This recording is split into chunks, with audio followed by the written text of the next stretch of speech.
సత్యములు సంపూర్ణముగా మన మధ్య వసించెను.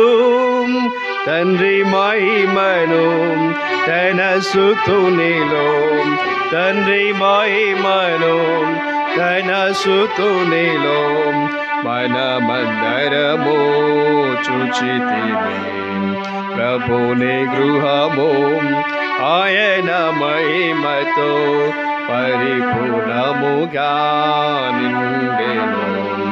ప్రభుని గృహము ఆయన మహిమతో పరిపూర్ణముగా నిండెను. ప్రభువు ఇంటిని నిర్మించుచుండే సజీవమైన రాళ్ళతో.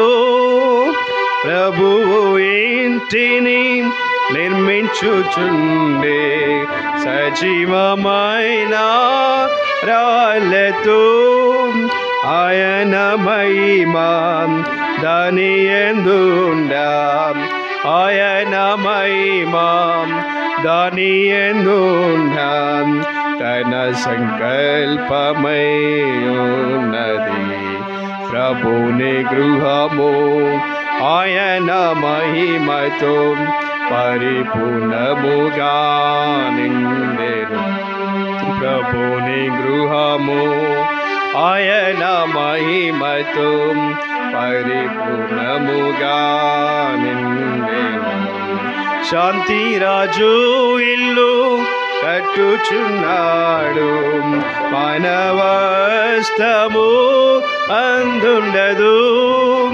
శాంతిరాజు ఇల్లు కట్టుచున్నాడు, మానవస్తము అందుండదు. క్రయమునిచ్చి స్థలము కొనెను, క్రయమునిచ్చి స్థలము కొనెను. తాను కోరిన స్థలమదే ప్రభుని గృహము ఆయన మహిమతో పరిపూర్ణముగా నిండెను. ప్రభుని గృహము ఆయన మహిమతో పరిపూర్ణముగా నిండెను. ప్రత్యేక పరచిన ఆత్మీయ ఇంటికి తన పునాదిని వేసెను. ప్రత్యేక పరచిన ఆత్మీయ ఇంటికి తన పునాదిని వేసెను.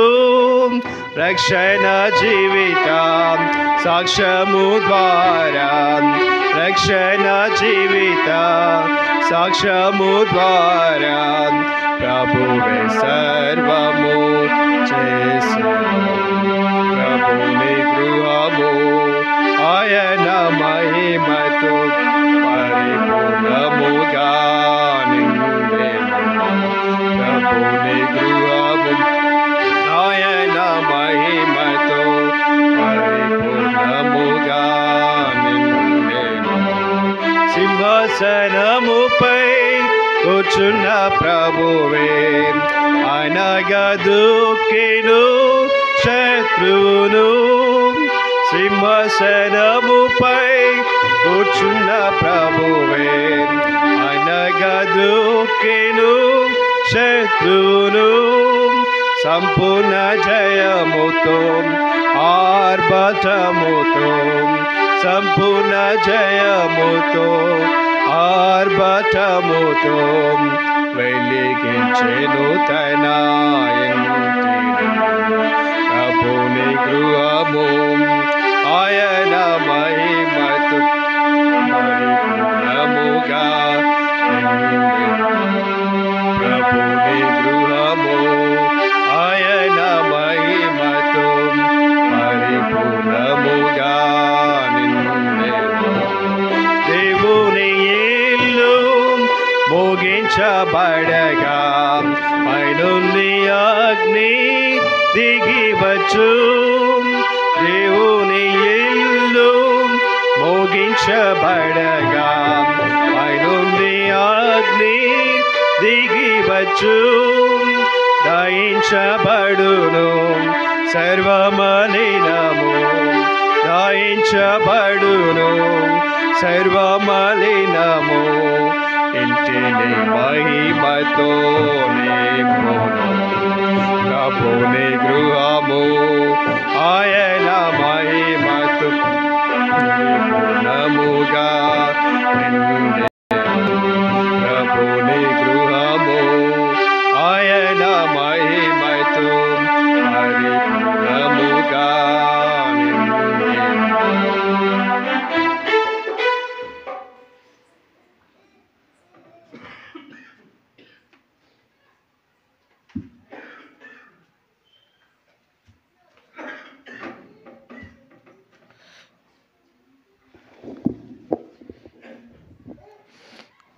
మంచిది. మరొకసారి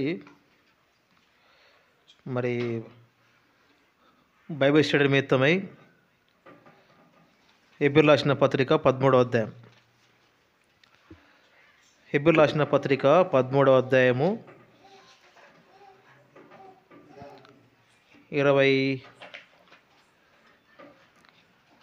21 నుంచి చదువుతాను, మీ భాగం చూసుకోండి. హెబ్రీయులకు రాసిన పత్రిక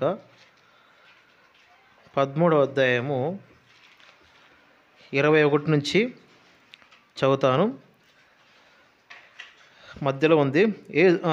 యేసు క్రీస్తు ద్వారా తన దృష్టికి అనుకూలమైన దానిని మనలో జరిగించచ్చు ప్రతి మంచి విషయములోనూ తన చిత్త ప్రకారం చేయుటకు మిమ్మను సిద్ధపరచును గాక. యేసు క్రీస్తుకు యుగయుగములు మహిమ కలుగును గాక. ఆమెన్. అలాగే 24-25 మీపై నాయకులైన అందరికీ పరిశుద్ధులందరికీ నా వందనము చెప్పుడి. ఇటిలి వారు మీకు వందనము చెప్పుచున్నారు. కృప మీకు అందరికీ తోడై ఉండను గాక. ఆమెన్.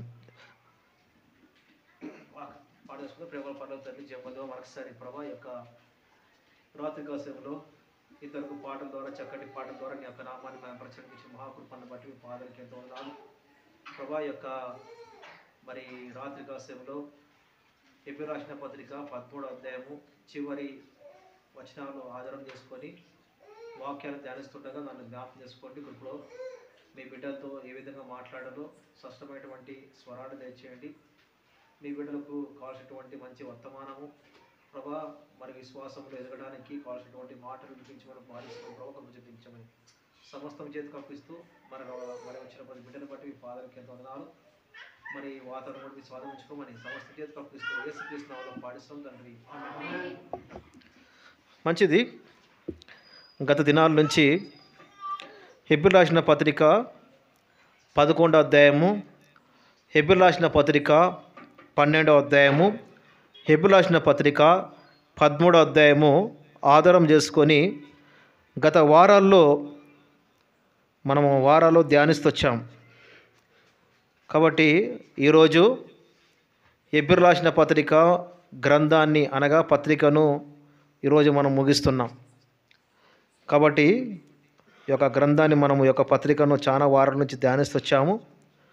కాబట్టి ప్రభు చిత్తమైతే రాబో దినాల్లో ఏ పత్రికను ధ్యానించాలో, ఏ పత్రికను ఆధారం చేసుకొని మనము వాక్యాన్ని మనము వినాలో మరి ప్రార్థన చేయండి. ప్రభు చిత్తమైతే మరి నెక్స్ట్ వారం ఒకవేళ దేవుని కృపను బట్టి మీ మధ్యలో నిలబడితే ఫిలిప్పీ పత్రికను ధ్యానించాలని ఆశ దేవుడు తలంపిస్తూ వచ్చాడు. రాబో దినాల్లో ఈరోజు హెబ్రీ పత్రిక ముగిస్తున్నాము. రాబో దినాల్లో అపోస్తలుడైనటువంటి పౌలు ఫిలిప్పీలకు రాసినటువంటి పత్రికను ఆధారం చేసుకొని మనము ధ్యానించడానికి దేవుని యొక్క సాయం కొరకు అందరూ ప్రార్థించండి. రండి, ఈరోజు మనం చివరి వర్తమానం హెబ్రీయులకు రాసిన పత్రిక 13వ అధ్యాయము 21వ వచనములో మధ్యలో ఉంది. ప్రతి మంచి విషయములో తన చిత్త ప్రకారము చేయుటకు మిమ్మల్ని సిద్ధపరచును గాక. అపోస్తలుడైనటువంటి పౌలు ఈ యొక్క చివరి వచనంకి వచ్చే లోపల ఎన్నో విషయాలు హెబ్రీ విశ్వాసులకు చెప్పిన తర్వాత చివరిగా ఆయన ఏమిటంటే మరి యేసు క్రీస్తు ద్వారా తన దృష్టికి అనుకూలమైన దానిని మనలో జరిగించుచు ప్రతి మంచి విషయంలో తన చిత్త ప్రకారము చేయుటకు మిమ్మును సిద్ధపరచును గాక. కాబట్టి దేవుని యొక్క చిత్త ప్రకారము మనల్ని చేయాలని, దేవుని యొక్క చిత్త ప్రకారం మనము జరిపించాలని, దేవుని యొక్క చిత్త ప్రకారం మనం నడుచుకోవాలని, దేవుని యొక్క చిత్త ప్రకారం మనము అలాగా చేయాలని అప్పొస్తలుడైనటువంటి పౌలు ఈ యొక్క చివరి వచనములో సంఘంతో మాట్లాడుతున్నాడు. ఏమిటంటే ప్రతి మంచి విషయములో తన చిత్త ప్రకారము చేయడానికి మిమ్మను సిద్ధపరచును గాక. దేవుడు ఆయన చిత్త ప్రకారం మనల్ని సిద్ధపరచాలని, ఆయన చిత్త ప్రకారం మనం నడుచుకోవాలని, ఆయన చిత్త ప్రకారము మనం చేసేటువంటి పని కూడా అది సఫలము అవునట్లు కృప ఇవ్వును గాక అని ఆయన చెప్తున్నాడు. చివరిలో ఏముందంటే 25వ వచనంలో కృప మీ అందరికీ తోడై ఉండును గాక. ఈ యొక్క మాట మీరు గమనించినట్లయితే అపోస్తలుడైనటువంటి పౌలు దగ్గరగా 13 పత్రికలు రాస్తొచ్చాడు. ఈ యొక్క 13 పత్రికలు రాస్తూ వచ్చాడు. ఒకవేళ ఎబ్రీ పత్రిక మనము దాన్ని కలుపుకుంటే దగ్గరగా 14 పత్రికలు. కాబట్టి ఈ యొక్క 14 పత్రికలు ఆయన రాస్తూ ప్రతి పత్రిక మీరు గమనించినట్లయితే ప్రతి పత్రిక చివరిలో ఏముందంటే కృప మీకు తోడై ఉండును గాక.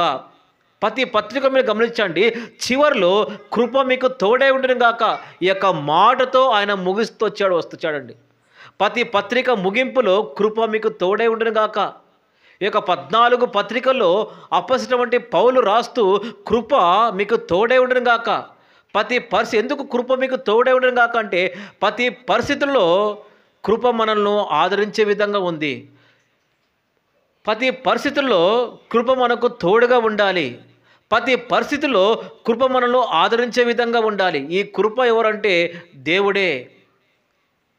కాబట్టి ఈ యొక్క రాత్రి కాలంలో ఒక మాటను మనము ఆధారం చేసుకొని ఈరోజు మనం బైబిల్ స్టడీని మనము ధ్యానించబోతున్నాం. అది ఏమిటంటే 21 మధ్యలో ప్రతి మంచి విషయములో తన చిత్త ప్రకారము చేయుటకు మిమ్మను సిద్ధపరచును గాక. అప్పొస్తలుడైనటువంటి పౌలు దేవుని యొక్క చిత్త ప్రకారము చేస్తే మన జీవితంలో దేవుని యొక్క కార్యములు చూస్తామండి. అందును బట్టి తాను పత్రిక రాస్తున్నప్పుడు దేవుని యొక్క చిత్త ప్రకారం మనం చేయాలి.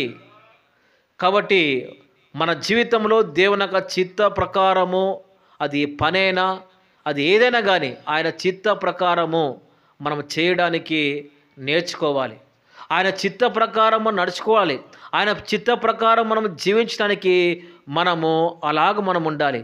ఒక వ్యక్తి దేవుని యొక్క చిత్త ప్రకారం ఎప్పుడు నడుచుకుంటాడు?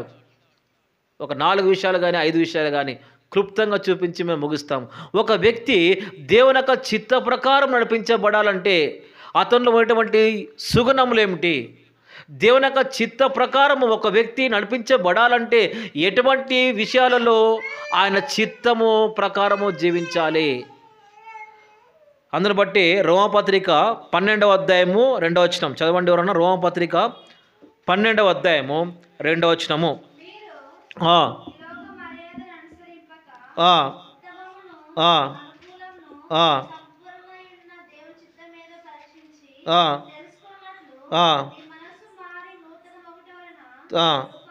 చాలాక మీరు గమనించినట్లయితే ఈ లోక మర్యాదను అనుసరింపగా ఉత్తమమును అనుకూలమును సంపూర్ణమైన ఉన్న దేవుని చిత్తమేదో పరీక్షించి తెలుసుకున్నట్లు మీ మనస్సు మరి నూతన మగుట వలన. అప్పొస్తలుడైనటువంటి పౌలు రోమపత్రిక రాస్తూ ఏమిటంటే దేవుని చిత్తమేదో పరీక్షించుకోవాలి. ఒక వ్యక్తి ఏ పని చేస్తున్నప్పుడు ఆ పని ఇది దేవుని చిత్తమా కాదా? పలానా పనికి వెళుతున్నప్పుడు ఇది దేవుని చిత్తమా కాదా? చాలా జాగ్రత్తగా మనము దాన్ని పరీక్షించుకోవాలి. ఇది దేవుని చిత్తమా లేదంటే నా చిత్తమా? మానవుని యొక్క చిత్త ప్రకారము, మానవుని యొక్క ఆలోచన ప్రకారము వెళితే ఆ పని నష్టం కలిగించే విధంగా ఉంటుందండి. అందును బట్టి దేవుని చిత్తమేదో చాలా జాగ్రత్తగా మీరు ప్రార్థన పూర్వకంగా సిద్ధపాటు కలిగి మీరు నిర్ణయం తీసుకోవాలి, ఆ పని చేయాలి అని అంటున్నాడండి. కాబట్టి ఇక చివరి దినాల్లో దేవుని యొక్క చిత్త ప్రకారం ఏదో, దేవుని యొక్క చిత్తం ఏదో మనం చాలా జాగ్రత్తగా మనము దాన్ని కనిపెట్టాలి. కనిపెట్టాలంటే ఏ ఏ విషయాల్లో మనం కనిపెట్టాలి? రండి, మొట్టమొదటిగా మత్తయి సువార్త 7వ అధ్యాయము 21 వచనము. ఒక వ్యక్తి దేవుని యొక్క చిత్త ప్రకారము నడిపించబడుతున్నాడంటే అతనిలో మొట్టమొదటిది ఈ విషయము 7వ అధ్యాయము 21 వచనం. ప్రభువా ఆ, ప్రభువా నన్ను పిలుచు ప్రతి వాడును ఆ, పరలోక రాజ్యంలో ప్రవేశింపడు గాని ఆ. పరలోకమందున నా తండ్రి చిత్త ప్రకారం చేయువాడే ప్రవేశించును. ఇదక్క మీరు గమనించినట్లయితే ప్రవ్వా ప్రవ్వా అని పిలుచువాడు పరలోక రాజ్యానికి వెళ్ళడు కానీ తండ్రి యొక్క చిత్త ప్రకారము చేయువాడే చేయువాడే ప్రవేశిస్తాడు. ఎవరు తండ్రి యొక్క చిత్త ప్రకారము చేయువాడు? అదే 7వ అధ్యాయము 17వ వచనం. 7వ అధ్యాయము ప్రతి మంచి చెట్టు ఆ, మంచి ఫలములు ఫలించును, ఆ. పనికి మాలిన చెట్టు చాలా కాబట్టి ప్రతి మంచి చెట్టు మంచి ఫలములు ఇస్తుంది. ఈ చెట్టు దేనికి సాదృశ్యము? అదే 7వ అధ్యాయము 24 వచనం. కాబట్టి ఆ, ఈ నా మాటలు విని ఆ, వాటి చొప్పున చేయి ప్రతి వాడును ఆ. బండ మీద తన ఇల్లు కట్టుకున్న బుద్ధిమంతుని పోలియుండును. ఇదండి. కాబట్టి ప్రభువా ప్రభువా అని పిలిచేవాడు పరలోక రాజ్యానికి వెళ్ళడు కానీ దేవుని యొక్క చిత్త ప్రకారము జరిగించువాడే. ఎవరు దేవుని యొక్క చిత్త ప్రకారము? ఈ మాటలు విని కింద ఉంది. ఎవరు దేవుని యొక్క చిత్త ప్రకారం జరిగించినటువంటి వ్యక్తి ఎవరంటే ఎవరైతే నా మాటలు విని బండ మీద తన పునాదిని కట్టుకున్నవాడు నా చిత్త ప్రకారము జరిగించువాడు. కాబట్టి ఒక రాత్రి కాస్యములో మన పునాది దేని మీద ఉంది? బండ మీద కట్టబడినటువంటి బుద్ధిమంతుని పోలి ఉంది. కాబట్టి మరి దేవుని యొక్క చిత్త ప్రకారము జరిగించినటువంటి వ్యక్తి యొక్క జీవితంలో ఎలాంటి వాడిగా ఉంటాడంటే దేవుని యొక్క మాటలు విని ఆ మాటల ప్రకారము బండ మీద అనగా క్రీస్తులో నిలిచేవాడిగా ఉంటాడు. అలాంటి వ్యక్తికి ఎన్ని శ్రమలు వచ్చినా, ఎన్ని ఇబ్బందులు వచ్చినా, గాలి వచ్చినా, వర్షం వచ్చినా, ఏమొచ్చినా ఆ వ్యక్తి స్థిరంగా ఉంటాడు. కారణము బండ ఏముంది? సంఘానికి సాదృశ్యము. బండ క్రీస్తుకు సాదృశ్యం అండి.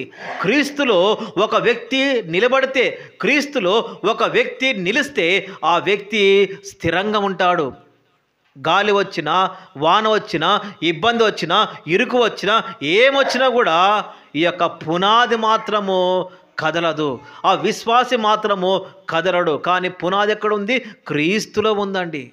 ఈనాడు చాలామంది విశ్వాసం నుంచి తొలగిపోతున్నారు, పునాది నుంచి పడిపోతున్నారు. చిన్న చిన్న కష్టములకు, చిన్న శ్రమలకు, చిన్న ఇబ్బందికి పునాది నుంచి పడిపోయే వారికి ఉంటున్నారండి. పునాది బలంగా ఉంటే ఇల్లు కానీ, మందిరం కానీ, ఏదైనా కానీ, ఒక బంగ్లా పునాది బాగుంటే అది చక్కగా ఉంటుందండి. పునాది లేకపోతే ఏమవుతుంది? పడిపోతుందండి.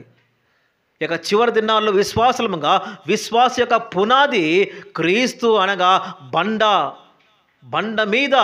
అందును బట్టి కీర్తన గ్రంథము 42వ వచనములో పాతాళము నుంచి దేవుడు నన్ను పైకి లేవనెత్తి బండ మీద నా పాదములను నిలబెట్టాడు. కాబట్టి దేవునిలో మనల్ని నిలబెట్టాడండి. కాబట్టి దేవుని చిత్త ప్రకారము జరిగించినటువంటి వ్యక్తి ఎవరంటే మొట్టమొదటిగా ప్రవ్వా ప్రవ్వా అని పిలిచేవాడు పరలోక రాజ్యానికి వెళ్ళండి. ఈనాడు మన భక్తి ఉంది. దేవా నోరు ఎత్తితే కొంతమంది ప్రవ్వా స్తోత్రం ప్రవ్వా ప్రవ్వా అంటారండి. అది కాదండి. మంచిదే, నీ భక్తి మంచిదే. కానీ ప్రవ్వా ప్రవ్వా అని పిలిచేవాడు పరలోక రాజ్యానికి వెళ్ళడు. ప్రవ్వా నీ నామము మేము అద్భుతములు చేయలేదా? ప్రవ్వా నీ నామం మేము గొప్ప కార్యము చేయలేదా? ప్రవ్వా నీ నామం మేము ప్రచురించలేదా? వాక్యం చెప్పామే, బోధించామే, అనేకులకు మేము వాక్యము విస్తారంగా ప్రకటిస్తూ వచ్చామే, అనేకులు స్వస్థపరుస్తూ వచ్చామే అని అంటున్నప్పుడు ఏమంటున్నాడు దేవుడు? అక్రమం చేయువారులారా నా యొద్ద నుంచి మీరు తొలగిపోండి. మీ వాక్యము దేవుని యొక్క చిత్త ప్రకారం జరిగించినటువంటి పరిచర్య ఎంతో గొప్పది. మీరు వాక్యం చెప్తున్నారు, దేవుని యొక్క చిత్త ప్రకారం వాక్యం బోధిస్తున్నావా? దేవుని యొక్క చిత్త ప్రకారము అద్భుతములు చేస్తున్నావా? దేవుని యొక్క చిత్త ప్రకారం బోధిస్తున్నావా? దేవుని యొక్క చిత్త ప్రకారము అలాగా ఉంటున్నావా? అందును బట్టే ప్రవ్వా ప్రభా అని పిలిచేవాడు పరలోక రాజ్యానికి వెళ్ళడు కానీ తండ్రి యొక్క చిత్త ప్రకారము చేయవాడు ఆ రాజ్యములో వెళ్తాడు. ఎవరండి తండ్రి యొక్క చిత్త ప్రకారము చేసేటువంటి వ్యక్తి ఎవరంటే, ఈ నా మాటలు విని వాటి చొప్పున నడుచుకొనుచు బండ మీద పునాది అనగా క్రీస్తులు ఎవరైతే స్థిరంగా ఉంటారో వారు ఏమి దేవుని యొక్క చిత్త ప్రకారం నడిచేటువంటి వారండి. కాబట్టి దేవుని యొక్క వాక్య ప్రకారము అనగా దేవుని యొక్క వాక్య ప్రకారం ఎప్పుడైతే మనము కట్టబడతామో ఒక మాట ఉంది, మన జీవితంలో ఫలిస్తామంట. మత్తయి సువార్త 13వ అధ్యాయము 23వ వచనం. మత్తయి సువార్త 13వ అధ్యాయము 23వ వచనము.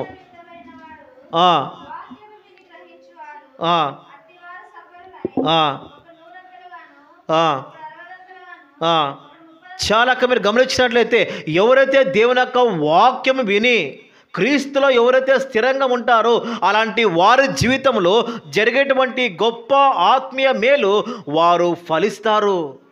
ఎవరైతే నా మాటలు విని వాటి చొప్పున ఎవరైతే ఉంటారో వారు 100దంతలుగా 60దంతలుగా ఫలిస్తారండి. కాబట్టి నీ జీవితంలో దేవుని కొరకు ఒక ఫలభరితమైన జీవితం జీవించాలంటే ఏం చేయాలన్నా దానికి కారణము దేవుని యొక్క వాక్యమును వినుట ద్వారా నీ జీవితంలో ఫలిస్తామండి. ఫలభరితమైన జీవితం జీవిస్తావు, తద్వారా దేవుడు నీ ద్వారా మహిమ పొందుతాడు. కాబట్టి మొట్టమొదటిగా దేవుని యొక్క చిత్త ప్రకారం మనము జరిగించడానికి మనము సిద్ధంగా ఉండాలి. మరి ఎలాగ మనం సిద్ధంగా ఉండాలి, ఎలాగ దేవుని యొక్క చిత్త ప్రకారం నడుచుకోవాలంటే మొట్టమొదటిగా చూస్తూ వచ్చాము.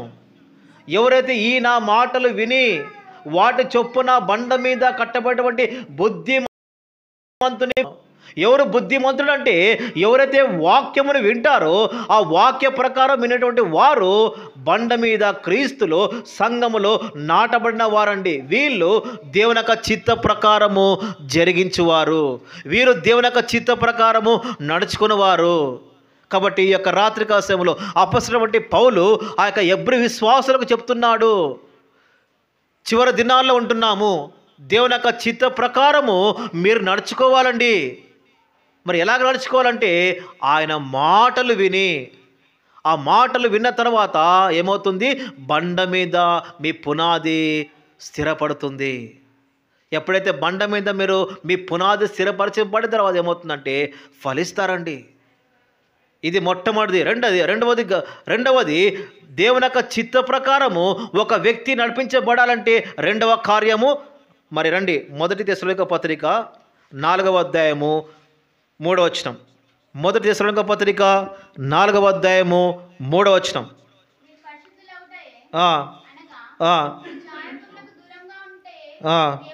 ఇదండి దేవుని యొక్క చిత్త ప్రకారము నడిపించబడాలంటే రెండవదిగా మీరు పరిశుద్ధులవుటే దేవుని చిత్తము అనగా జ్వారత్వం నుంచి మీరు దూరంగా పారిపోలి. అంటే ఇది దేవుని చిత్తము. ఏమిటి దేవుని చిత్తము? మనము జ్వారత్వం నుంచి దూరంగా ఉండి పవిత్రమైన జీవితం కలిగిన వారు, ఇది దేవుని యొక్క చిత్తము. కాబట్టి దేవుని యొక్క చిత్త ప్రకారం ఒక వ్యక్తి నడిపించబడాలంటే జారత్వమునకు అనగా పాపునకు దూరంగా ఉండాలి, జారత్వమునకు దూరంగా ఉండాలి. చివరి దినాలు ఉంటున్నాం కాబట్టి మన జీవితము ఎంతో జాగ్రత్తగా కాపాడుకోవాలండి. పరిశుద్ధమైన జీవితం మనము జీవించాలి. ఎందుకంటే పేతురు పత్రిక 1వ అధ్యాయం 14వ వచనంలో నేను పరిశుద్ధుడు కాబట్టి మీరు కూడా పరిశుద్ధమైన జీవితం జీవించాలి. ఈ లోకంలో నేను ఎలాగ ఉన్నానో మీరు కూడా పరిశుద్ధమైన జీవితం మీరు జీవించాలి. ఇది దేవుని చిత్తము. దేవుని చిత్త ప్రకారం ఒక వ్యక్తి నడిపించబడాలంటే రెండవదిగా పరిశుద్ధమైన జీవితం కలిగిన వారు, అలాంటి జీవితం కలిగిన వారు దేవుని యొక్క చిత్త ప్రకారము నడిపించబడతారండి. కాబట్టి ప్రతి నిమిషము, ప్రతి గంట, ప్రతిరోజు మన జీవితాన్ని ఎంతో జాగ్రత్తగా, ఎంతో పవిత్రంగా మనం కాపాడుకోవాలండి. లోకము చాలా భయంకరంగా ఉంది. మనలో పాపము, అపవిత్రత, ఎన్నో విధాల కల్ముషము, చెత్త చెదారము మన జీవితంలోనికి వచ్చి మనలో అపవిత్రపరిచేటువంటి ఎన్నో ఉన్నాయండి. వాటి నుంచి మనం దూరంగా ఉండాలి. సముద్రములో ఎన్నో చేపలు ఉంటాయి. ఆ చేప అక్కడే జీవిస్తుంది, అక్కడే చనిపోతుంది. కానీ సముద్రములో అక్కడే ఆహారం ఉంటుంది దానికి, అక్కడే తనకు గాలి ఉంటుంది, అక్కడే నిద్రపోతుంది చేప. కానీ సముద్రం యొక్క నీళ్లు చేపలకు వెళ్తాయా? లేదండి. చేపలోకి సముద్రములో చేప ఈదులుతుంది, కానీ ఆ సముద్రములో ఎంతో సముద్రం యొక్క నీళ్లు చేపలోనికి నోట్లోకి రావు. అంటే ఆ నోట్లోకి రాకుండా ఈ చేప ఏం చేస్తుందంటే ఎంతో జాగ్రత్తగా ఉంటుందండి. ఎప్పుడైతే చేప నోటిలోనికి ఎప్పుడైతే నీళ్లు పోతే అది చనిపోతుంది సైంటిస్ట్ యొక్క అభిప్రాయ ప్రకారం. ఎప్పుడైతే చేప సముద్రములో చేప నోటిలోనికి నీళ్లు వెళ్ళిన తర్వాత తక్షణం అది చనిపోతుందంట.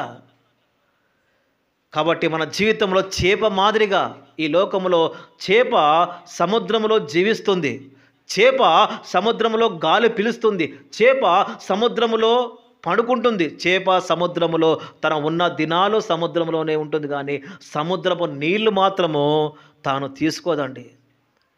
ఈ లోకమైనటువంటి సముద్ర యాత్రలో మనం కూడా ఈ లోకంలో జీవించాలి, కష్టపడాలి, పని చేసుకోవాలి, కుటుంబాన్ని పోషించాలి.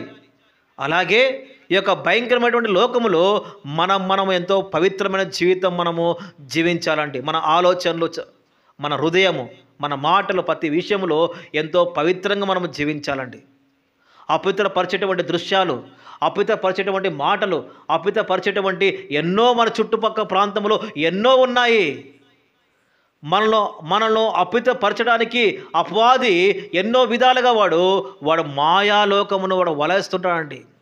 ఇది ఒక మాయాలోకం, ఇది అందమైనటువంటి ప్రపంచం ఇది. కాబట్టి విశ్వాసి పడిపోవడానికి, విశ్వాసి మలినమవడానికి ఎన్నో ఆస్కారాలు ఉన్నాయి.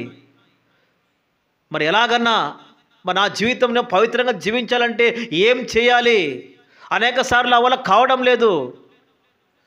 నువ్వు పవిత్రమైన జీవితం జీవించాలంటే దావీదు ఒక మంచి మాట అంటాడు, 119 ఆ అధ్యాయంలో వచ్చేటట్టు, ఈ వాక్యము నా హృదయంలో ఉంటే పాపము కానీ చెడు కానీ అది రాదు. ఎంతోమంది జీవించారండి. ఆదికాండం 39వ అధ్యాయంలో యోసేపు తన పవిత్రతను కాపాడుకున్నాడు. పాపము తను ప్రేరేపిస్తున్నప్పుడు యోసేపు తన పవిత్రమైన జీవితాన్ని చక్కగా జీవిస్తొచ్చాడు. ఒక దానియేలండి, దానియేలు గ్రంథము 1వ అధ్యాయం 8వ వచనంలో అపవిత్రమైనటువంటి భోజనము తిని నేను అపవిత్రులను కాకుండా తన్ను తాను ఏం చేశాడు? పవిత్రమైన జీవితము జీవిస్తొచ్చాడండి. పవిత్రమైన జీవితం జీవిస్తొచ్చాడు కాబట్టి వాళ్ళు అలాగా ఒక ఉన్నతమైన స్థాయిలోకి ఎదుగుతూ వచ్చారండి. నీ జీవితంలో ఒక ఉన్నతమైన స్థాయిలో నువ్వు ఎదగాలంటే, నీ జీవితంలో దేవుని చేత ఒక బలమైనటువంటి పాత్రగా నీవు కూడా వారి మాదిరిగా వాడబడాలంటే మొట్టమొదటిగా దేవుడు నీలో ఏం చూస్తాడంటే పవిత్రత చూస్తాడండి. ఒక వ్యక్తి దేవుని కొరకు పవిత్రమైన జీవితం జీవిస్తే వారు ఉన్నతమైన స్థాయిలో ఎదుగుతారు. ఒక యోసేపు, ఒక దానియేలు, ఒక దావీదు వాళ్ళు అలాగ జీవిస్తూ వచ్చారండి. ప్రత్యేకమైన జీవితం జీవిస్తూ వాళ్ళు కాపాడుకుంటూ వచ్చారండి. అందుని బట్టి మన జీవితంలో దేవుని యొక్క అద్భుతమైన కార్యములు జరగాలంటే యెహోషువ ఒక మంచి మాట అంటాడు. రండి, యెహోషువ గ్రంథం 3వ అధ్యాయము 5వ వచనం.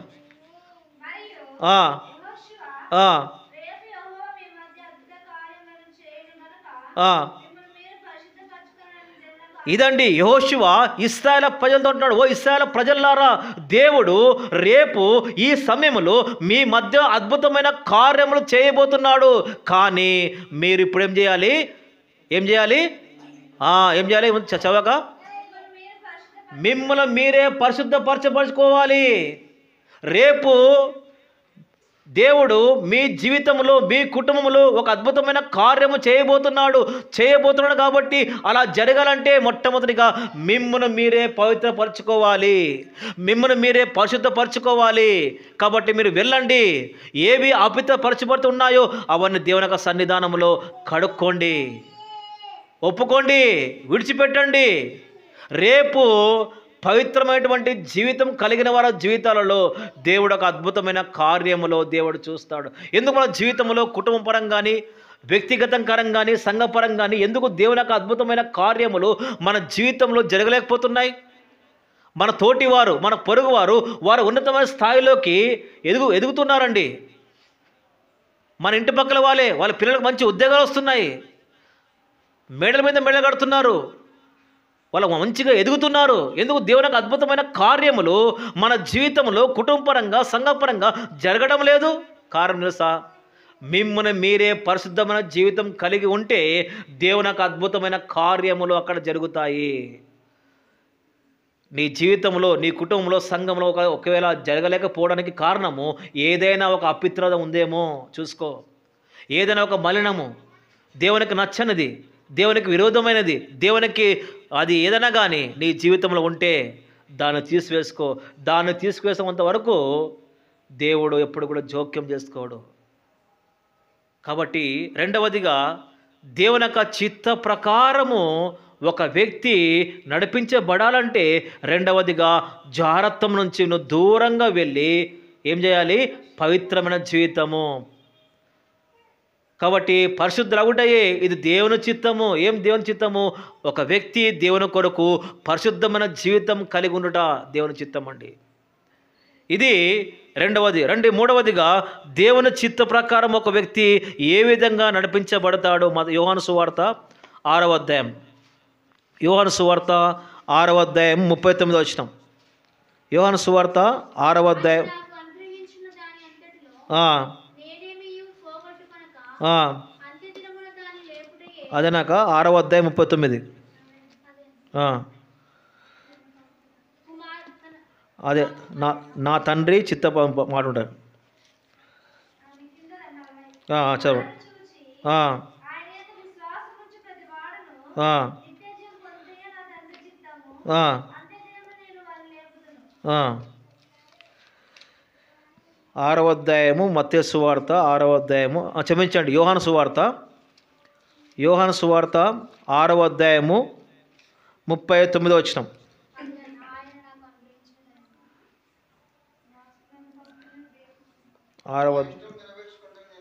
అదే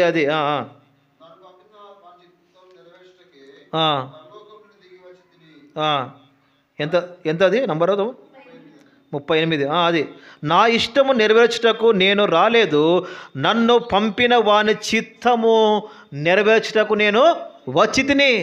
యేసుక్రీస్తు వారు చెప్తూ వచ్చాడు, ఒక వ్యక్తి దేవుని యొక్క చిత్త ప్రకారము నడిపించబడాలంటే దేవుని యొక్క పని చేయడము దేవుని యొక్క చిత్తము. ఉదాహరణకు యేసుక్రీస్తు వారు అంటున్నాడు, నేను ఈ లోకానికి తండ్రి యొక్క పని మీద వచ్చాను, అది దేవుని యొక్క చిత్తము. కాబట్టి నీ జీవితంలో దేవుని యొక్క చిత్త ప్రకారం నడిపించబడాలంటే తండ్రి నీకు ఏదైతే పని అప్పగించాడో ఆ పనిలో నీవు నమ్మకంగా పనిచేయాలి. తండ్రి యొక్క పని అంటే అది ఏదైనా కానీ, వాక్యం చెప్పడం కానీ, ప్రార్థించే విషయంలో కానీ, ఇతరులకు సాయం చేసే విషయంలో కానీ, తండ్రి పేరట మనం ఏది చేసినా కూడా అది దేవుని యొక్క పనే. కాబట్టి యేసుక్రీస్తు వారు, నేను ఈ లోకానికి తండ్రి యొక్క పని నిమిత్తము నేను ఈ లోకానికి వచ్చా, ఇది దేవుని యొక్క చిత్తము, నా తండ్రి చిత్తము నేను నెరవేర్చడానికి, అనగా నా తండ్రి యొక్క పనిని ఈ లోకంలో చేయడానికి వచ్చా. నా పని కాదు, తండ్రి పని. అనగా తండ్రి చిత్తం ఏముంది? ఈ లోకములో నన్ను పంపాడు, అనేకుల కొరకు నేను రక్తాన్ని చిందించాలి, అనేకుల కొరకు నేను సిలువలో బలి అవ్వాలి, ఇది దేవుని చిత్తము, ఇది ఆయన పని నాకు అప్పగించాడు. కాబట్టి యేసుక్రీస్తు వారు అంటున్నాడు, తండ్రి పని చేయడానికి నేను వచ్చాను. ఇదండి. కాబట్టి నా జీవితంలో తండ్రి పని, దేవుని పనిని ఎంతవరకు మనము చేస్తున్నామండి? హెబ్రీ రాసిన పత్రిక 13వ అధ్యాయము 21 వచనం. హెబ్రీ రాసిన పత్రిక 13:21 ఇందా చదవండి. హెబ్రీ రాసిన పత్రిక ప్రతి మంచి విషయంలోను తన చిత్త ప్రకారము చేయుటకు మిమ్మును సిద్ధపరచును. ఇదండి. కాబట్టి మీరు గమనించినట్లయితే ప్రతి విషయంలోనూ తన చిత్త ప్రకారము చేయడానికి, ప్రతి విషయము ఏదైనా కానీ అప్పసరంటే పౌలు మనం చేసేటటువంటి ప్రతి పని దేవుని యొక్క చిత్తములో ఆ పని చేయాలి, అది కోరుకుంటున్నాడండి. అలా చేయడానికి దేవుడు కృప ఇవ్వను గాక, అలా చేయడానికి దేవుడు నీకు సాయం చేయను గాక, అలా చేయడానికి దేవుడు నీకు సహాయకరంగా ఉండను గాక అంటున్నాడండి. కాబట్టి అలాగే మరి 1 పేతురు పత్రిక 2వ అధ్యాయము 21 వచనం. ఏమిటి దేవుని యొక్క యేసుక్రీస్తు క్రీస్తు కూడా ఆ, మీ కొరకు బాధపడి ఆ, మీరు తన అడుగుజాడలందు ఆ, నడుచుకున్నట్లు ఆ. మీకు మాదిరి ఇదండి యేసుక్రీస్తు వారు దేవుని యొక్క పని నిమిత్తమే ఈ లోకానికి వచ్చాడు. ఏమిటా పని అంటే క్రీస్తు కూడా మీ కొరకు బాధపడి, ఇదండి దేవుని యొక్క పనిలో ఆ దేవుడు యేసుక్రీస్తు వారికి ఒక పని అప్పగించాడు. ఆ పని పైన యేసుక్రీస్తు వారు ఈ లోకానికి వచ్చాడు. ఆ పని చేస్తున్నప్పుడు క్రీస్తు కూడా బాధపడి, లూకాసు వార్తలో ఆ యొక్క 22:42 ప్రకారము, తండ్రి నీ చిత్తమైతే ఈ గిన్నె నా నుండి తొలగించుము. తండ్రి నీ చిత్తమైతే, నా చిత్తం కాదు ప్రభువా, నీ చిత్తమే.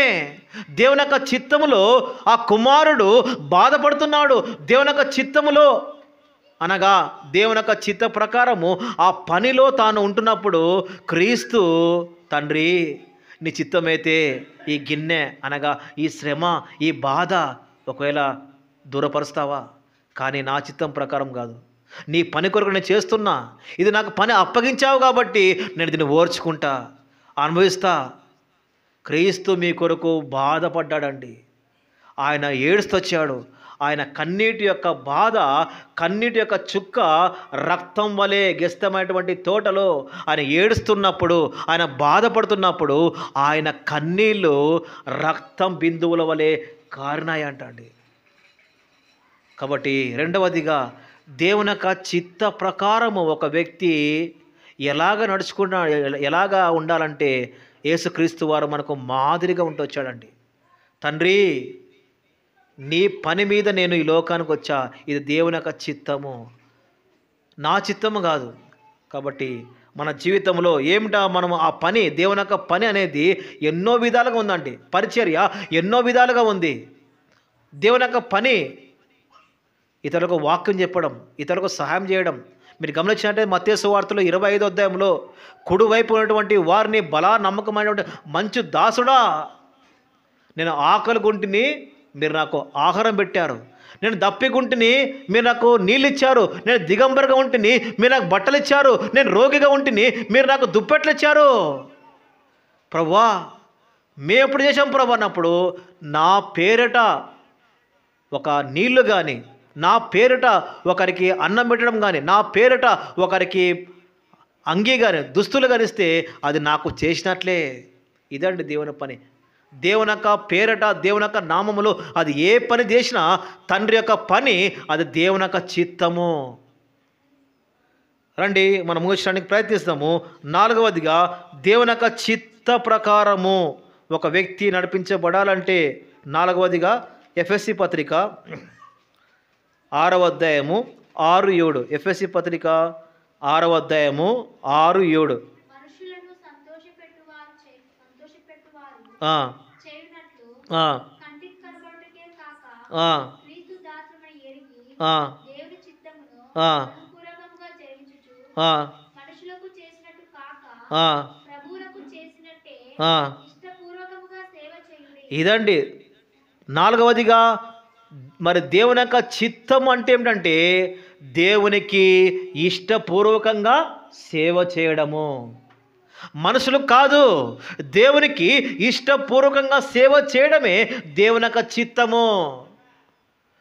అలాంటి వ్యక్తి దేవుని యొక్క చిత్త ప్రకారం నడుచుకుంటున్న వ్యక్తి అండి. కాబట్టి 4వదిగా దేవునికి ఇష్టపూర్వకంగా మనము సేవ చేయాలండి. ఇష్టపూర్వకంగా ఆయన మనం ప్రేమించాలి. ఇష్టపూర్వకంగా ఆయన పరిచర్య మనం చేయాలండి. సేవ అంటే పరిచర్య.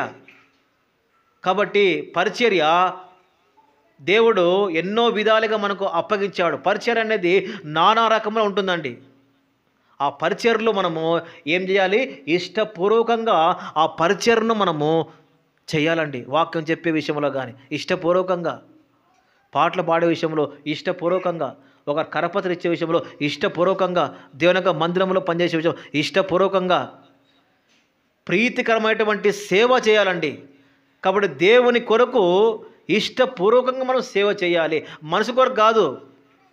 వాళ్ళు చూస్తారులే, కొంతమంది వారి కొరకు, వీరి కొరకు వారు చూడాలని అంటే వారి దృష్టిలో మనం ఉండాలని ఏం చేస్తారంటే నటిస్తారండి. వాళ్ళు చూస్తేనే సేవ చేస్తారు, వాళ్ళు చూస్తేనే పరిచయం చేస్తారు. అది కాదండి, మనుషుల దృష్టిలో కాక దేవుని దృష్టికి ఇష్టమైనది సేవ చేయాలి. దేవునికి నీకు ఏదైతే పరిచయం నీకు అప్పగించాడో, దేవుడు నీకు ఏదైతే సేవ నీకు అప్పగించాడో ఎంతో జాగ్రత్తగా మనం చేయాలి. ఇర్మియా గ్రంథము 48వ అధ్యాయము 10వ వచనం. ఇర్మియా 48:10. ఇర్మియా 48:10 చదవండి. ఇర్మియా 48:10. యెహోవా కార్యమును ఆ, అశ్రద్ధగా చేయువాడు ఆ, శాపగ్రస్తుడగును గాక. చాలా జాగ్రత్త. దేవుని యొక్క సేవ చాలా జాగ్రత్తగా చేయాలండి. దేవుని యొక్క సేవ అది ఏమైనా కానీ, వాక్యం చెప్పే విషయంలో కానీ, పాటలు పాడే విషయంలో కానీ, కరపతికిచ్చే విషయంలో కానీ, సువార్త ప్రకటించే విషయంలో కానీ, మరి ఏదైనా కానీ దేవుని పేరట మనం ఏదైతే సేవ చేస్తున్నామో అనగా చాలా జాగ్రత్తగా చేయాలండి. యెహోవా కార్యములను ఎవరైతే అశ్రద్ధ చేస్తారో వారు శాపగ్రస్తులవును గాక. నా మాటలు కాదండి. దేవుని యొక్క కార్యములు, దేవుని యొక్క పరిచయను, దేవుని యొక్క సేవను ఎవరైతే నిర్లక్ష్యంతో ఎవరైతే అశ్రద్ధ చేస్తారో వారు శాపానికి గురవుతారంట. ఏలి కుమారులు, దేవుడు షిలోహిలో ఏలి కుమారులకు దేవుని యొక్క సేవను పరిచయను అప్పగించాడు. కానీ ఏం చేశారు? ఏలి కుమారులు ఆ సేవను ఏం చేశారు? ధిక్కరించారండి. ఆ సేవను ఏం చేశారు? బలాత్కారముతో, పాపము చేత సేవను ధిక్కరించారు. పరిచయను నమ్మకంగా చేయలేకపోతే వచ్చారు. నన్ను గనపరచు వారిని నేను గనపరుస్తా. ఏలి కుమారులు దేవుని యొక్క సేవ వారికి అప్పగించినప్పుడు ఏం చేశారు? ఆ పరిచయను, ఆ సేవను వాళ్ళు ఏం చేశారు? అశ్రద్ధ చేశారు, నిర్లక్ష్యం చేశారు. తద్వారా ఏలి కుమారులు దేవుని చేత శపించబడుతూ వచ్చారండి. ఏలి చనిపోతూ వచ్చాడు. ఏలి కుమారులు శాపగ్రస్తులైపోతూ వచ్చారు. కారణము దేవుని యొక్క పని, దేవుని యొక్క సేవను ఎంతో నిర్లక్ష్యం చేస్తూ వచ్చారు కాబట్టి ఏలి కుమారులు శాపగ్రస్తులైపోతూ వచ్చారండి. చాలా జాగ్రత్తగా ఉండాలి. దేవుని యొక్క పరిచర్య, దేవుని యొక్క సేవ అది ఏదైనా కానీ ఎంతో జాగ్రత్తగా మనం చేయాలండి. ఇది దేవుని చిత్తం. ఇది దేవుని సేవ చేయడము దేవుని చిత్తము, దేవుని పరిచయం చేయడము దేవుని చిత్తము.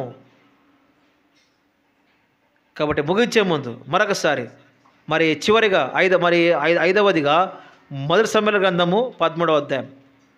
దేవుని యొక్క చిత్త ప్రకారము ఒక వ్యక్తి ఎలాగా చేయాలంటే 13వ అధ్యాయం 13వ వచనం. అతడును ఆ, అతని వెనుక అతని ఆయుధమును ఆ, మోయువాడును ఆ, తమ చేతులతోనూ ఆ, కాళ్ళతోనూ త్రాగిఎత్తిరి. అదే అక్క, అది సమూయేలు అదే 13 ఆ, ఆ, ఆ, ఆ, ఆ, ఆ, ఆ. 14 బాగా చదవండి. చదువుతాముడు 14.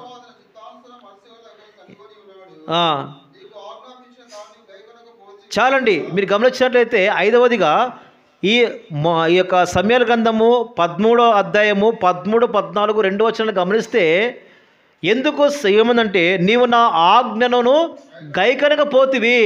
14వ వచనములో యెహోవా తన చిత్తమైన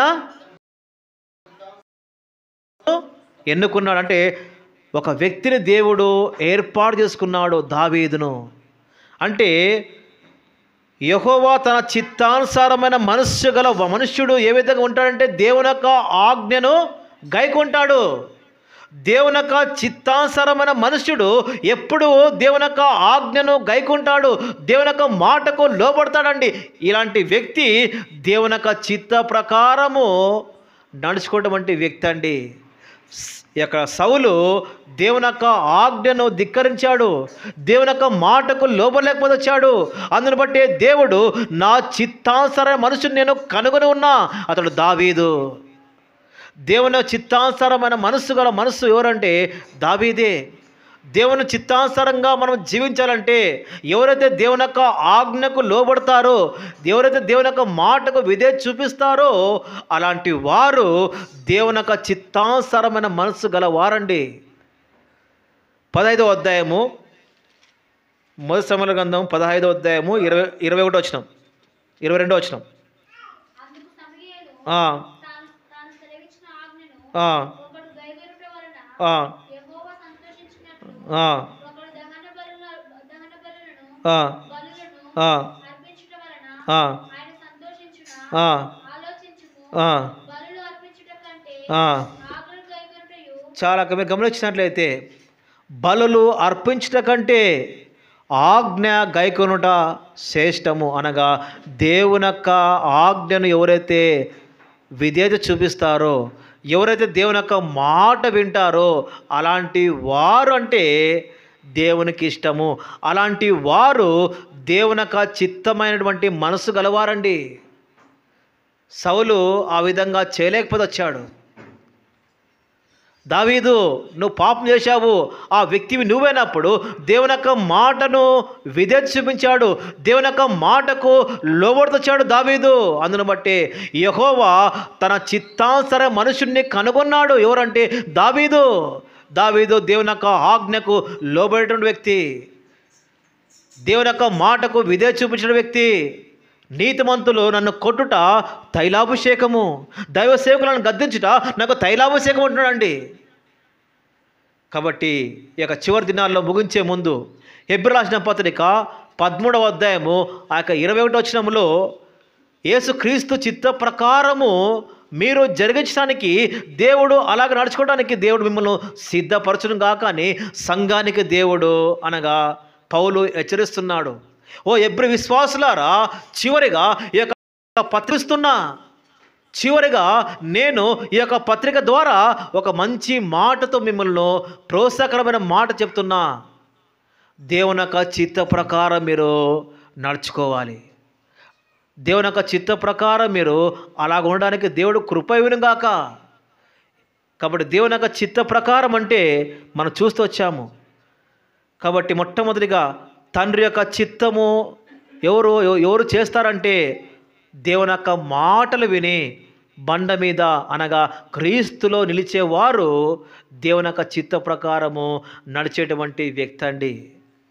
రెండవదిగా ఎవరు దేవుని చిత్త ప్రకారము నడిచేటువంటి వ్యక్తి అంటే పరిశుద్ధమైన జీవితము కలిగిన వారు దేవుని యొక్క చిత్త ప్రకారము నడుచుకున్నటువంటి వ్యక్తి. మూడవదిగా తండ్రి యొక్క చిత్తము, తండ్రి యొక్క పని అనగా దేవుని యొక్క పని చేయడము దేవుని యొక్క చిత్త ప్రకారం నడిపించేటువంటి వ్యక్తికి ఉన్నటువంటి సుగుణం అండి. నాలుగవదిగా దేవునికి ఇష్టమైనటువంటి పరిచర్య చేయడము, దేవునికి ఇష్టమైనటువంటి సేవ చేయడము దేవుని యొక్క చిత్తం అండి. చివరిగా గమనించినట్లయితే దేవుని యొక్క ఆజ్ఞకు ఎవరైతే లోబడతారో అలాంటి వారు దేవుని యొక్క చిత్తమైనటువంటి మనసు గలవారు అండి. కాబట్టి మన జీవితంలో ముగించే ముందు దేవుని యొక్క చిత్త ప్రకారం మనము నడుచుకోవాలండి. మానవుని యొక్క చిత్త ప్రకారం కాదు, మనుషుల యొక్క చిత్త ప్రకారం కాదు. ఒక పని చేసినా, ఒక వివాహం చేయాలన్నా, మీ పిల్లలకి ఏదైనా స్కూల్లో కానీ ఏదన్నా ఎక్కడైనా చేర్పించాలన్నా మొట్టమొదటిగా ప్రార్థన పూర్వకంగా సిద్ధపడగలిగి ప్రార్థించాలి. ప్రభువా, పలానా పనికి వెళ్తున్నాము, ఇది నీ చిత్తమా కాదా? ప్రభువా, మా పిల్లలకు వివాహం చేయాలి, ఇది మీ చిత్తమా కాదా? ప్రభువా, మేము ఈ పని చేస్తున్నాము, ఇది మీ చిత్తమా కాదా? ప్రభువా, మేము పలానా స్థలం చూస్తున్నాం, ఇది మీ చిత్తమా కాదా? ప్రభువా, నేను పలానా మా పిల్లవాడిని ఒక ఎడ్యుకేషన్లో చేర్పించాలనుకున్నా, ఇది మీ చిత్తమా కాదా? ప్రభువా, నేను ఒక ఇల్లు స్థలం చూస్తున్నా, దాన్ని కట్టించాలా వద్దా, ఇది నీ చిత్తమా కాదా? కాబట్టి మన జీవితంలో దేవుని యొక్క చిత్తాన్ని మనం కనుక్కోవాలండి. కొన్నిసార్లు దేవుని యొక్క చిత్త ప్రకారము మనము చెయ్యాలంటే కొన్ని మనకు ఒప్పదండి. దేవుని యొక్క చిత్తములో కొన్ని ఏముంటాయి, శ్రమలు ఉంటాయి. దేవుని యొక్క చిత్తములో ప్రారంభంలో శ్రమలు ఉంటాయి, ముగింపులో చాలా చక్కగా ఉంటుందండి. ఈనాడు చాలామంది దేవుని యొక్క చిత్త ప్రకారము చేయకుండా ఎన్నో కుటుంబాలు నష్టపోతున్నాయి, ఎన్నో సంఘాలు నష్టపోతున్నాయి. అందుని బట్టి అపొస్తలుడైన పౌలు ప్రభు చిత్తమైతే చేద్దాం. బక్సంకుల్ గారు కూడా ఏదన్నా తన దగ్గరకు వస్తే, అయ్యగారు పలానా రోజు మీరు మీటింగ్స్ రావాలి, మీరు మరి వస్తారా అన్నప్పుడు ప్రేయర్ చేయండి, ప్రభు చిత్తమైతే వస్తా. ప్రతి దానికి ఆ దైవ సేవకుడు అలా చెప్పేవాడండి. అయ్యగారు మీరు పలానా దగ్గర రావాలి, ప్రేయర్ చేయండి, ప్రభు చిత్తమైతే. దేవుని చిత్తమైతే దేవుని చిత్తములో ఆశీర్వాదము, దేవుని చిత్తములో మేలు ఉంది, దేవుని చిత్తములో అద్భుతం ఉంది, దేవుని చిత్తములో ఆశీర్వాదం ఉందండి. కాబట్టి మనం కూడా చివరి దినాల్లో హెబ్రీ పత్రిక 13వ అధ్యాయం ముగిస్తున్నామండి. ఈరోజు ముగించే ముందు అపొస్తలుడైన పౌలు హెబ్రీ సంఘానికి ఏ విధంగా చెప్తున్నాడు, దేవుని యొక్క చిత్త ప్రకారము జరిగించుటకు దేవుడు కృప ఇవ్వును గాక. కాబట్టి మనం కూడా దేవుని యొక్క చిత్త ప్రకారము మన కుటుంబము, మన సంఘము, వ్యక్తిగతంగా మనం కూడా ఈ యొక్క 5 విషయాల్లో ఆయన చిత్త ప్రకారము నడవడానికి, ఆయన చిత్త ప్రకారము చేయడానికి, ఆయన చిత్త ప్రకారము జీవించడానికి దేవుడు మనకు కూడా అలాంటి కృప మనకు దయచేయను గాక. రండి మోకరించండి, పాట చేసుకుందాం.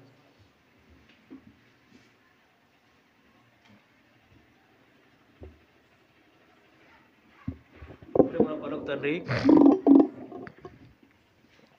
జీవగల దేవ, మరొకసారి ప్రభా ఈ యొక్క రాత్రిక సమయంలో అపొస్తలుడైన పౌలు హెబ్రీ రాసిన పత్రిక 13వ అధ్యాయము 21, 24, 25 ఆధారం చేసుకొని మరి దేవుని యొక్క చిత్త ప్రకారం మీరు నడిపించబడాలని, దేవుని యొక్క చిత్త ప్రకారం జరిగించాలని హెబ్రీ విశ్వాసులకు ఏ విధంగా అయితే పౌలు హెచ్చరిస్తూ వచ్చినాడో అలాగే మేము కూడా ఈరోజు ప్రత్యేకంగా దేవుని యొక్క చిత్త ప్రకారం ఒక వ్యక్తి ఏ విధంగా మరి జీవిస్తాడో, దేవుని యొక్క చిత్త ప్రకారం ఒక వ్యక్తి ఏ విధంగా ఉంటాడో ఒక 5 విషయాలు మేము చూసుకుంటూ వచ్చాము ప్రభు మా జీవితంలో ఒక 5 విషయాలు మేము కూడా అలా ఉండడానికి మాకు నేర్పించండి ప్రభా. అలాగ జీవించడానికి నేర్పించండి, కృప చూపించండి. ప్రతి విషయంలో నీ చిత్తమైతే మీ చిత్తానికి మా జీవితాలను అప్పగించడానికి సాయం తెచ్చండి.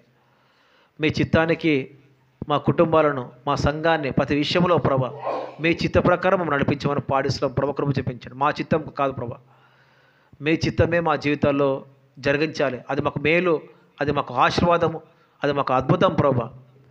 కాబట్టి ఒక రాత్రికాల సమయంలో మీ యొక్క చిత్త ప్రకారం మా కుటుంబాన్ని కట్టండి, మీ యొక్క చిత్త ప్రకారం మా కుటుంబాన్ని నడిపించండి, మీ యొక్క చిత్త ప్రకారం ప్రభా మా జీవితాలు స్థిరపరచమని పాడిస్తున్నాం ప్రభా. కృప చూపించమని. ఇంత ఎవరైతే వాక్యం విన్నారో ప్రభా ఆ వాక్యాన్ని భద్రపరుచుకొని ఇంటికి వెళ్ళిన తర్వాత ఆ వాక్యాన్ని ఒక్కసారి దాన్ని నెమరు మరి మీ చిత్తానుసారంగా నడిపించడానికి సాయం తెచ్చామని సమస్తం చేతి కప్పిస్తూ ఈ యొక్క రాత్రికాల సమయంలో మరి మీ బిడ్డలు వెళ్తున్నారు. మరి చల్లగా వాతావరణం ఉంది, కృపల జ్ఞాపకం చేసుకోండి. రాబోయే దినాల్లో ఈ యొక్క సంఘాన్ని మరి ఒక మందిరం కూడా ఏర్పాటు చేయాలి. దానికి కావాల్సినటువంటి మరి అన్నీ కూడా ద్వారాలు మీరు తెరవమని పాడిస్తూ సమస్తం చేతి కప్పిస్తూ యేసుక్రీస్తు నామములో పాడిస్తున్నాం తండ్రి, ఆమేన్. మన తండ్రి అయిన దేవుని కృపయు, కుమారుని యొక్క సవాసము, పరిశుద్ధాత్మ నడిపింపు ఇక్కడ చేరవచ్చిన ప్రతి ఒక్కరికి తోడవడం గాక, ఆమేన్. అందరికీ ప్రైజ్ లార్డ్.